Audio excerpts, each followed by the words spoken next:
Según el análisis brindado por el doctor en economía Ricardo Rodríguez Silvero, el país necesita una reforma tributaria. Sin embargo, esto se dará únicamente luego de tomar medidas previas, como la de una transformación rotunda en el sector público y una vez que se haya mejorado sustancialmente la mala calidad del gasto. Él mismo expuso algunos puntos elementales para poder iniciar una reforma tributaria. La reforma tributaria es necesaria, pero solo si es que se han tomado medidas para que rija en el sector público la meritocracia y se combata ferozmente y con éxito la cleptocracia, es decir, un sistema de ladrones que están permanentemente saqueando sistemáticamente la escasa recaudación tributaria. Y también habíamos visto que la evasión tributaria era gigantesca, y había que combatirla también ferozmente porque es la antesala del lavado de dinero, que también es muy grande en Paraguay. Sin embargo, la reforma tributaria sí es necesaria y la vamos a llamar reforma selectiva porque no es cualquier clase de reforma tributaria la que hay que poner en práctica. En primer lugar, hay que decir un no rotundo a los nuevos impuestos. Pero sí vamos a tener que tocar los impuestos que están vigentes actualmente en términos, por ejemplo, de tasas de impuestos y en términos de deducibilidades y exenciones. Es decir, cómo se determina la base imponible sobre la cual hay que poner en práctica la tasa del impuesto. Bueno, las tasas de impuestos a ser modificadas son, en primer lugar, las tasas comerciales del IRAGRO y del IRASIS. El IRASIS es la imposición o el impuesto que se cobra a las actividades comerciales e industriales y de servicios no personales, mientras que el IRAGRO es el impuesto a las rentas a las actividades agropecuarias. Bueno, a criterio de profesionales independientes, y yo soy uno de ellos, el IRAGRO tiene que ser totalmente equiparado al IRASIS. No podemos tener nosotros un impuesto a las ganancias en el IRAGRO y otro totalmente diferente a las impuestas comerciales, industriales y de servicios no personales. Eso ya hay que cambiar a favor, haciéndolos iguales o por lo menos similares, pero lo que sí hay que decir también es que por la distribución de utilidades hay que cobrar impuestos diferenciales. A mi criterio, cuando se distribuye utilidades a los socios que están en el país, la tasa adicional debe permanecer en el 5%.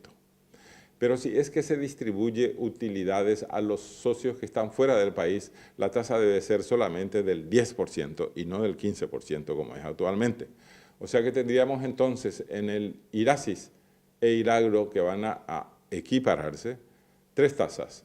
10% para la reinversión de utilidades, 5% para la distribución de utilidades a los socios que viven en el país y solo 10%, porque actualmente es el 15%, a los que viven en el exterior. Esa es la primera modificación fundamental que hay que hacer.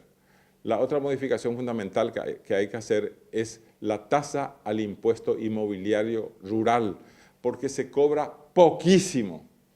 Es más el gasto del cobro del impuesto inmobiliario rural de lo que se recauda en los municipios. Y eso no puede ser, es totalmente absurdo. Por ejemplo, en las zonas más ricas del país, el impuesto inmobiliario rural, la tasa que se cobra, recauda solamente el equivalente a un pasaje urbano en Asunción. Estamos hablando de tasas anuales. Es increíblemente bajo eso. Eso es regalar prácticamente el uso de la tierra a los grandes terratenientes y a los medianos terratenientes. Bueno, aparte de eso está el impuesto selectivo al consumo, al tabaco y a las bebidas alcohólicas. Ambos impuestos son adictivos y altamente perjudiciales para la salud de propios y de extraños, es decir, tanto del que fuma muchísimo como del que está a su lado todo el tiempo, y tanto del que bebe muchísimo como de la persona que está cerca de él todo el tiempo, porque está demostrado que el exceso en el consumo de bebidas alcohólicas es el principal causante de la violencia doméstica, pero además de los accidentes de carretera, que en parte son fatales para las víctimas. Y en el caso del alcohol, en el caso del tabaco, tarde o temprano, eso termina también postrando de enfermedad al que lo consume en exceso o incluso llevándolo a la muerte. Eso no puede ser, son productos altamente adictivos y dañinos para la salud, así que las tasas del impuesto selectivo al consumo deben ser llevadas al mismo nivel que están vigentes en Argentina y Brasil. Y finalmente hay que decir que hay que equiparar el IVA al 10%, en todos los casos, salvo solo dos honrosas excepciones. Los medicamentos deben seguir teniendo una tasa del 5% y también los alimentos básicos de la canasta familiar deben seguir tributando solamente el 5%. Y finalmente,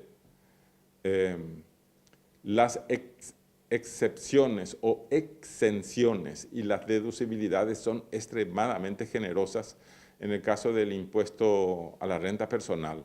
El impuesto a la renta personal no debe ser solamente formalizador, debe ser también recaudador. O sea que hay que hacer un listado de las exenciones y de las deducibilidades que se hacen de tal forma que los contribuyentes del impuesto a la renta personal terminen pagando realmente ese impuesto.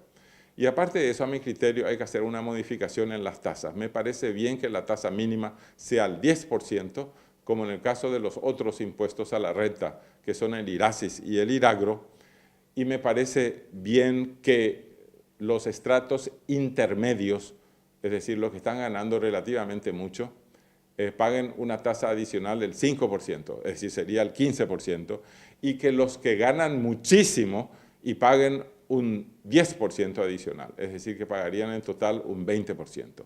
Esas son las reformas necesarias en cuestiones impositivas. Es bueno llamarla reforma tributaria selectiva porque se aplica con cuidado, sin crear nuevos impuestos, sino solamente administrando mejor las tasas y las exenciones y de las deducibilidades. Finalmente insistió que es imprescindible que se ponga en vigencia la meritocracia, que se acabe con la cleptocracia y que se reduzca sustancialmente la evasión de impuestos para lograr la eficacia de la reforma.